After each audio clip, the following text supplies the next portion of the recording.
कहते हैं 4 बाघ शावकों में एक हमेशा कमजोर होता है। मैं उसी कमजोर शावक के रूप में जन्मा। मुझे लगा माँ मुझे छोड़ देगी और मुझे अकेले ही शिकारियों से जान बचानी होगी। लेकिन अचानक मुझे फूडी गॉडहुड सिस्टम मिल गया। जब तक मैं खाते रहूं मैं बिना किसी सीमा के बढ़ सकता हूं। और अंततः मैं न केवल अमर नाइट फायर व्हाइट टाइगर में विकसित हो सकता था, बल्कि उससे भी आगे बढ़कर ब्रह्मांड पर राज करने वाले सृष्टि के गॉड टाइगर में भी बदल सकता था। मैं गहरी कल्पना में डूबा हुआ था, मजे से बैठा अपनी सबसे बेहतरीन बाघ वाली जिंदगी जी रहा था। बाघ जीवन की छोटी पर था, तभी अचानक दूर से एक धीमी गुर्राहट सुनाई दी। उस आवाज को सुनते ही मेरे तीनों भाई बहन जो चुपचाप मेरे पास लेटे हुए थे तुरंत उत्साहित होकर उस आवाज की ओर दौड़ पड़े। लेकिन मैं जड़ हो गया। चेहरा गंभीर था, क्योंकि अभी अभी बाई की चीख में स्पष्ट रूप से ताकत की कमी थी और उसमें खतरे और चेतावनी के संकेत छिपे हुए थे। इसलिए मैंने तुरंत प्रतिक्रिया दी, आगे बढ़कर अपने भाई बहनों को रोक लिया, जमीन पर एक घेरा खींचा और उन्हें चेतावनी दी कि वे इसके बाहर न जाएं। फिर मैं अकेला ही उस आवाज के स्रोत की ओर दौड़ पड़ा। मैंने जल्दी ही बाई को देख लिया। वह 4 चांदी के भेड़ियों से घिरी और दबाई हुई थी और उसके पंजों के नीचे एक विशाल भेड़िया राजा कुचला हुआ था। भेड़िया राजा मुश्किल से ही जिंदा था, लेकिन बाई खुद भी बुरी तरह घायल थी। उसकी पिछली टांग पर गहरा घाव था, जिससे लगातार खून बह रहा था। वह हिलने डुलने में असमर्थ लग रही थी। फिर भी वे चारों चांदी के भेड़िए हिम्मत नहीं कर पा रहे थे, क्योंकि अगर वे जबरदस्ती लड़ाई करते तो शायद उन्हें भी भारी नुकसान उठाना पड़ता। लेकिन भेड़िए बदनाम रूप से चालाक जीव होते हैं, वे कभी इतनी मूर्खता नहीं करेंगे।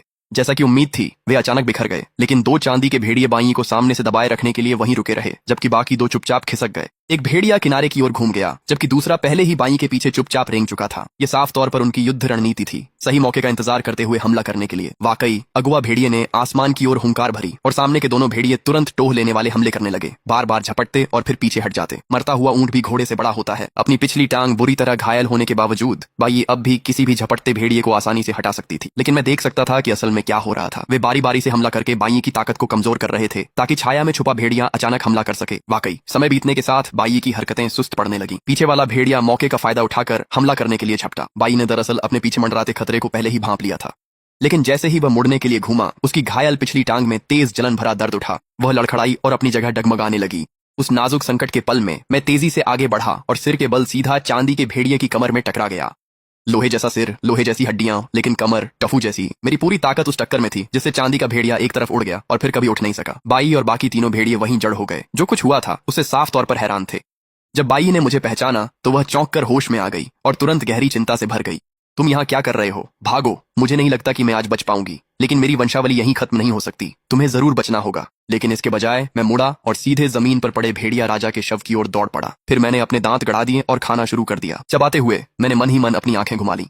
मुझे भी थोड़ा आराम चाहिए। मैं तो बस एक नाबालिग बाघ शावक हूँ। माँ बाघिन के बिना एक शावक मुश्किल से खुद की रक्षा कर सकता है, लेकिन चूंकि मैं इस दुनिया में बाघ बनकर पुनर्जन्म ले चुका हूँ, बाई और वे तीनों बाघिन बहनें ही मेरा परिवार हैं। बस वहाँ खड़े होकर अपने परिवार को अपने सामने गिरते हुए देखना, मैं ऐसा बिल्कुल नहीं कर सकता। जैसे ही मैंने भेड़िया राजा का मांस और खून निकला, एक जानी पहचानी आवाज तुरंत मेरे दिमाग में गूंज उठी।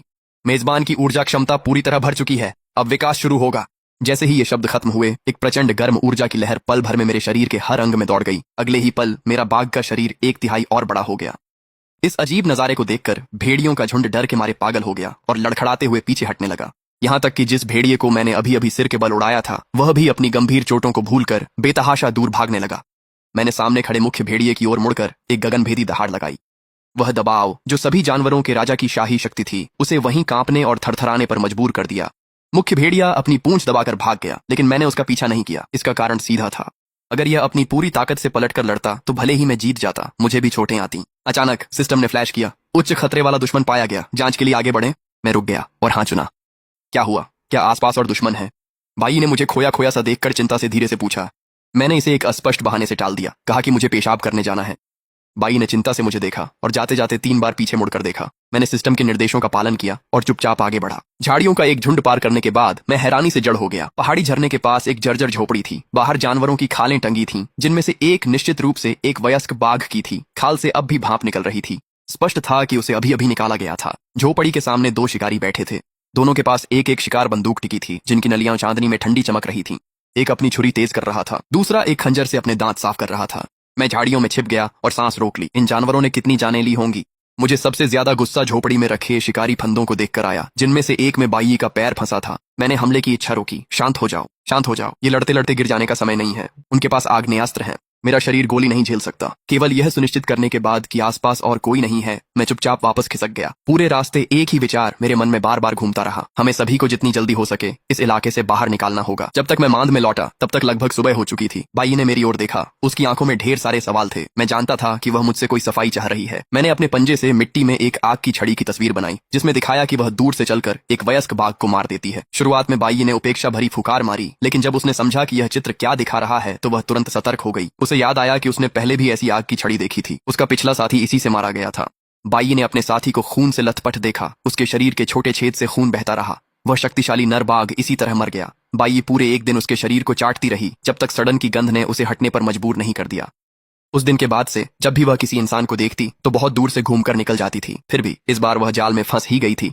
मैंने एक लंबी सांस ली और अपना सिर उसके साथ सटाकर उसे बताया कि डरने की जरूरत नहीं है। जब तक मैं यहाँ हूँ कोई किसी को छू भी नहीं सकता। बाई ने एक फीकी मुस्कान दी और अपनी नाक से मुझे हल्का सा धक्का दिया। शायद सोच रही थी कि मैं बहुत छोटा और कमजोर हूँ, किसी काम का नहीं। अरे इस बाघ को कम मत समझो, मैं वही बाघ हूँ जो बाघ देवता बनने वाला है। वैसे भी बाघ ही हूँ। बाई को समझ नहीं आया कि हंसे या रोए, लेकिन उसकी आंखों में जो डर था वह सच में थोड़ा कम हो गया था।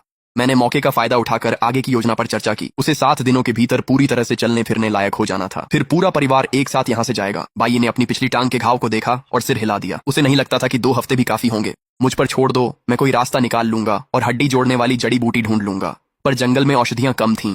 नाले के पास खोजते हुए अचानक सिस्टम बोला, जंगली जिनसेंग का पता चला है।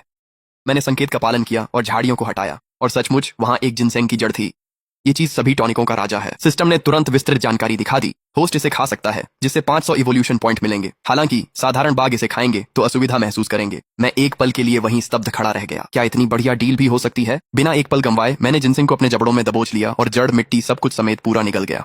अगले ही पल मेरे अंदर गर्मी की एक लहर फूट पड़ी। सिस्टम ने दिखाया कि इवोल्यूशन पॉइंट्स तेजी से बढ़ रहे हैं। इसी के साथ एक नया कौशल भी सामने आ गया। मैं इतना खुश हुआ कि झूमने लगा। ये कौशल मेरे लिए ही बना था। अब जड़ी बूटियां चुनते समय जहरीले पौधों का डर नहीं रहा। मैंने तुरंत यह कौशल सक्रिय किया और आसपास सूंघना शुरू कर दिया। मेरे चारों ओर के हर पौधे ने तुरंत अलग अलग रंग ले ली। हरा सुरक्षित और लाल जहरीला था। टाइगर जाति के लिए गुणकारी वे सुनहरे पौधे थे। मेरा खाया हुआ जिनसेंग भी इस कौशल में सुनहरा चमक रहा था। वाह, सिस्टम और भी स्मार्ट होता जा रहा है।